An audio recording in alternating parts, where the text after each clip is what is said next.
Next up, we're looking at Star Wars Vintage Collection Deluxe Paz Vizla, on the way I got it figured.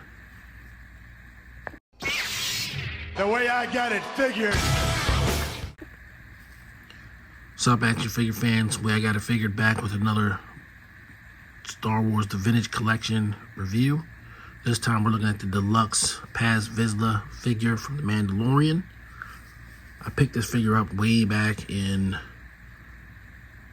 April, around the same time as the last episode. I think I got him like right after the last episode of The Mandalorian, so I wasn't able to get him in the Mandalorian cycle of videos that I was doing for Mando March and so on, because he just wasn't available.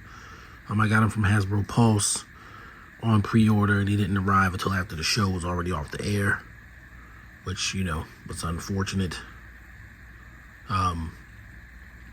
But, you know, we do know the figure, the character. If you haven't watched The Mandalorian Season 2 by now, I don't know what rock you're living under, but, you know, he died. So, unfortunately for all of us, we won't be getting to enjoy this particular character anymore, but he did, you know, go out in a heroic fashion. So he definitely lived up to the Mandalorian creed of "this is the way," and I'm more than pleased to get him as an action figure, so I can't wait to go over him. So as always, we're going to look at the package. We're going to get him out of the package, pose him around a little bit, maybe do a couple of comparisons for scale, get some final thoughts, and get you back to your life. So starting with Paz Vizla's packaging.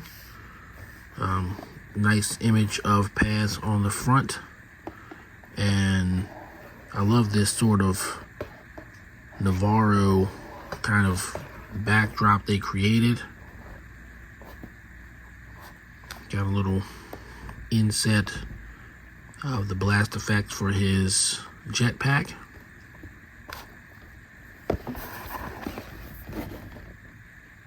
On the side you got him with his shield, which is included. And then on the back, same picture as the front, and his included accessories there. Of course, you got all your words, nothing really on the bottom. Knife on the side. There you go, ready to challenge the Mandalorian for the Darksaber, I guess. Let's get him out of the package. Alright, so here's Paz Vizla out of the package with his accessories. And we're going to take a look up at them all in turn. Paz Vizla appeared in all 3 seasons of The Mandalorian, as well as an episode of the Book of Boba Fett. And up until season 3 of The Mandalorian, he was voiced by Jon Favreau. Supposedly, they got somebody else to do the voice in season 3, but it was close enough. I thought it was still Jon Favreau, so I don't know. Somebody had a YouTube video, said it wasn't him. I don't know. Sounded like him, but initially, he did do the voice. He was never really in the suit, with somebody else, sort of like Din Djarin, but he was doing the voice. The Black Series Paz Vizla, you know, if you take his helmet off, they've got this Jon Favreau underneath. So there you go. Checking out Paz Vizla, you see his self without weapons. We almost always see him wearing a bunch of weapons. In season 1 of The Mandalorian, they just referred to him as the Heavy, because he, you know, uses a heavy weapons. So his name wasn't really given, I think, until, I don't know if it was The Mandalorian season 2. It might have been the Book of Boba Fett when they finally gave him a name. You know, externally, I'm sure they knew his name all along. We just didn't know. He's a good looking figure. He looks like Paz Vizla.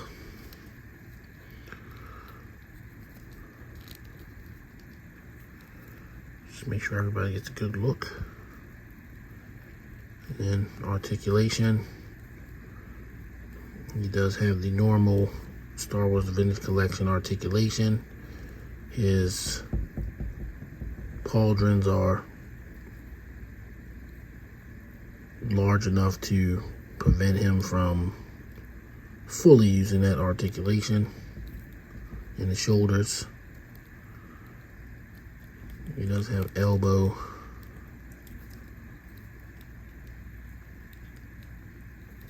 Bend and swivel.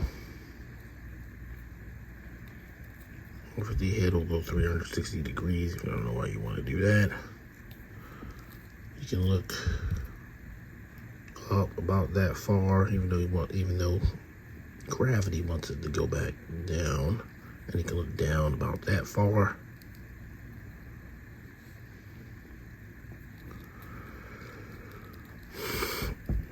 He has a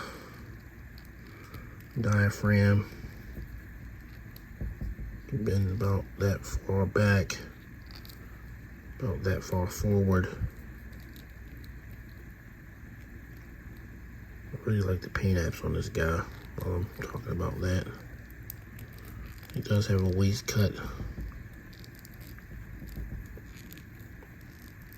Thigh swivel. Once again, somewhat limited by his armor. Hey, that's how the character works. And it bends at the knees. Doesn't appear to be a boot cut. But he definitely has ankle rockers. So you can see there. You can rock the ankles.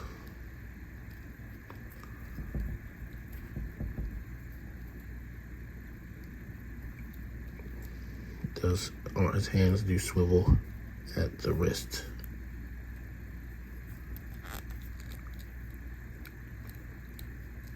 So there you go. Very nice looking Paz Vizla figure. Him being a deluxe doesn't really bother me because he comes with a lot of stuff. And he does have a pretty nice paint job.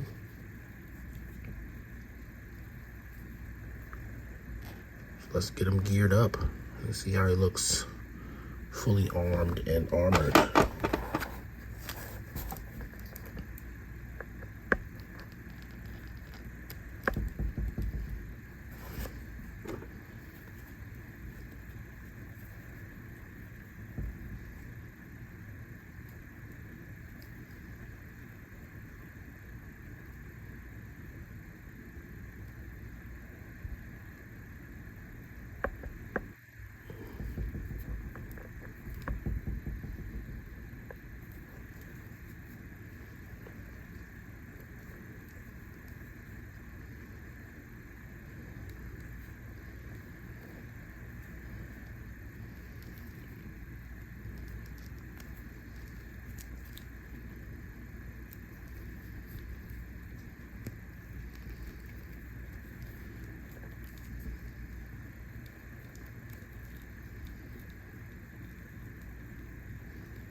Should have put the knife in first. Got his knife.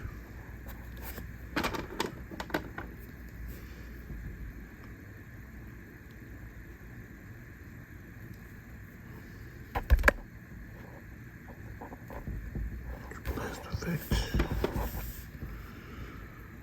See if the jetpacks work a little bit better this time. Sometimes on the Boba Fetts they don't seem to work all that great. Here we are again. There we go.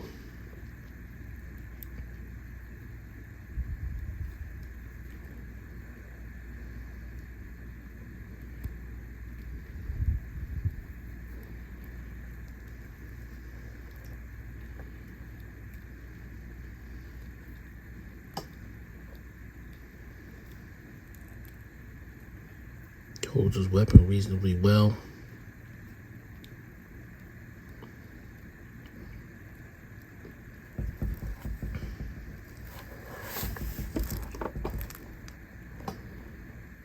Stands reasonably well.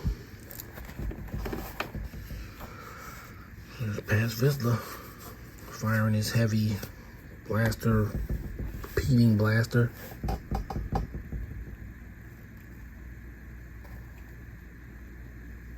Looking pretty cool doing it.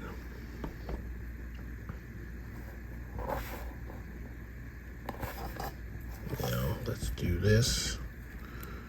Because you're supposed to be able to store the blaster on the jetpack. Like so.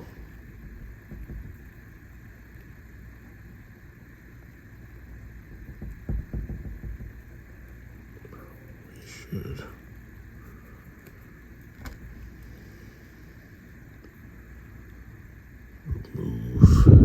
probably remove the blast effect off of there.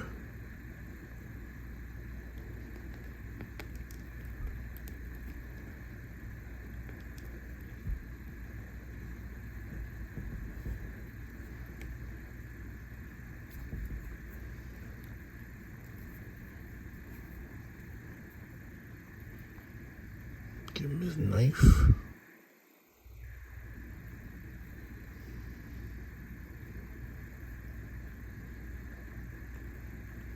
She does seem to be able to hold pretty well. And activate his shield. For some close quarters fighting.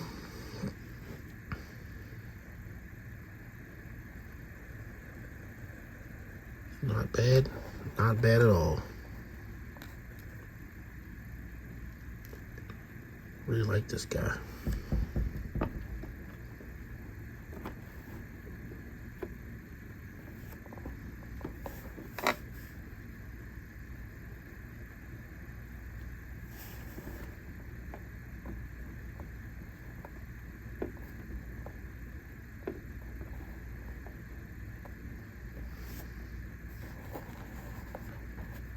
Not too bad. Not too bad. Alright, I'll pull out a couple of other Mandalorian figures. We'll do a quick comparison, and then we'll get to final thoughts. Okay, so here's Paz Vizla with Bo-Katan Kryze, and Din Djarin. Bo-Katan doesn't have her helmet. And this is the Din Djarin that has the removable helmet. You can, put the Din Djarin head on it. Whichever number that was, 177, VC 177, I think. But yeah, there you go. They look great together. He's looking pretty cool. I wanted to have the armor, but I don't know what I did with her. She's kind of buried under a bunch of figures right now. But there you go. Nice comparison. Just to show them with some other Star Wars figures. Let's move on to final thoughts. Alright, final thoughts on Star Wars The Mandalorian Deluxe Class Paz Vizla. Black Series gets all the shine, but the Vintage Collection is still putting out amazing figures. This figure was highly anticipated and well worth the wait. I wish I opened them sooner. That's the only regret that I have. He is a figure of the year contender for me, for for the vintage collection, but so far overall just action figures period. I mean, I'm very impressed with this action figure. He does everything well. He holds his gun easy. It's not falling out of his hand. He can hold his knife. He can do all the posing. He looks really good. And we lost the character too soon. As soon as he gets an action figure, he dies on the show. Oh well, such is life. But you know, everybody lives forever in your action figure bin, and he'll certainly live forever in mine. So with that, I'm gonna give him a 10 out of 10. Way I got it figured rank. I couldn't improve really anything about him. He doesn't need to have a removable helmet because he was never seen without his helmet. He was die hard to the end. So yeah, I'm gonna give him a 10. If you can find him, pick him up. If I ever find another one, I could see myself buying another one. I don't know what I would do with it, but probably buy another one. So yeah, 10 out of 10, man. Pick them up, Paz Vizla. So with that, I'm going to leave it there. There will be more vintage collection reviews. I don't know if it's going to be this month, but I got plenty of vintage collection to do. I did get some other action figures thrown on my plate to review, so because they don't belong to me, I'll definitely prioritize them to a degree. But there will be more vintage collection. So in the meantime, please enjoy this video, and if you haven't subscribed already, please consider subscribing. Certainly love to have you here trying to build what I'm trying to build. And if you have subscribed, leave a comment. Tell me how you feel about Paz Vizla, the Mandalorian in general, or anything else. Alright guys, that'll do it for me. Till the next video, peace. The way I got it figured.